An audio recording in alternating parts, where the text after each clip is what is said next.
Going everybody, man, I got y'all some videos y'all need to check out, and don't forget to check out more content coming out on this subject. The connection of the transatlantic slave trade and the prophecies of the holy word, Dueteronmy 28, the curses that would fall upon the children of Israel, and how in perfect detail it tells of the transatlantic slave trade. Y'all watch it and see it for yourself.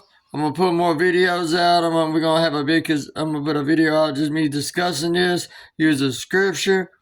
Don't forget to share, like, and subscribe. This is for entertainment purposes. Have a wonderful, blessed, every day. Shalom. Dueteronomy 28:49. The Lord shall bring a nation against thee from far, from the end of the earth, as swift as the eagle flieth, a nation whose tongue thou shalt not understand. Dueteronomy 28:49 is a reference to a nation coming against the Israelites swiftly with an unfamiliar language, resonates with the arrival of European colonizers in Africa and the Americas, the imposition of colonial rule, and the suppression of African languages and cultures parallel the experiences described in this verse. Dueteronomy 28, verse 45 and 46. Moreover, all these curses shall come upon thee, and shall pursue thee, and overtake thee, till thou be destroyed, because thou hearken not unto the voice of the Lord thy God, to keep his commandments and his statutes, which he commanded thee. And they shall be upon thee for a sign and for a wonder, and upon thy seed forever. If you finding this video enlightening, please give it a thumbs up, share it with others, and don't forget to subscribe to our channel. Also click that notification bell too. Trust me, you won't want to miss our next one. Now back to our video. We was cursed to die the same way he died. Now they like to tell y'all that he died on a cross, but that is far from the truth. The cross is one of the main graven images that he talks about in the Bible. The word cross was never even in the Bible to begin with. It was added in there from a pagan god they called Tammuz. The cross is a symbol of the first letter of his name, a T. Now, if you look at the history during those times, you would know that if you were worthy of death, you had to be hung. It was the law. Acts 5:30 even told you that he died from hanging from a tree. There was a divine curse placed on a hanged person. And if a man has committed a crime punishable by death, and he is put to death, you hang him on a tree. For a hanged man is cursed by God. And when they had carried out all that was written of him, they took him down from the tree and laid him in his tomb. The same way they do us till this day. For what our ancestors have committed, it allowed us to be punished the same way he was punished. I'ma show y'all the curses that was put upon us.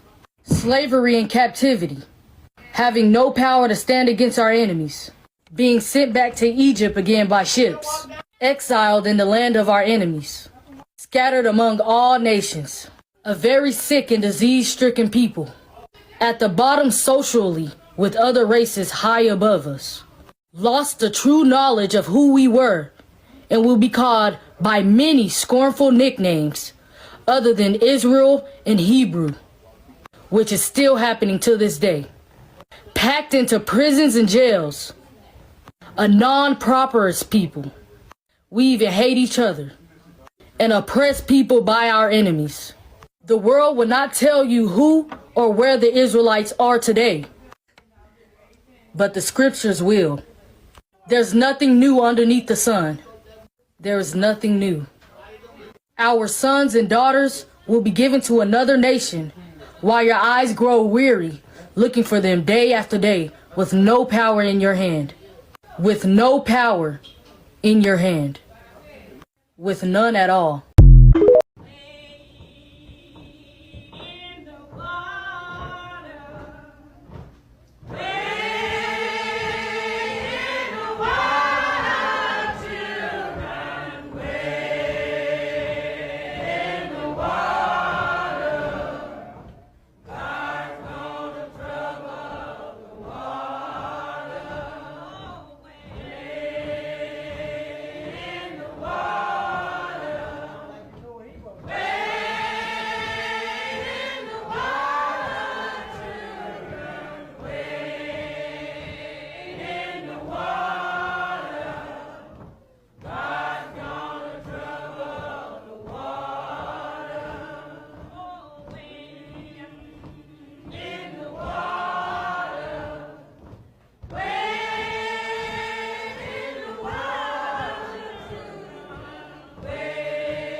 historians record old Jewish documents showing how the slave trade was so thoroughly Jewish that slave auctions throughout the Americas had to close on Jewish holidays.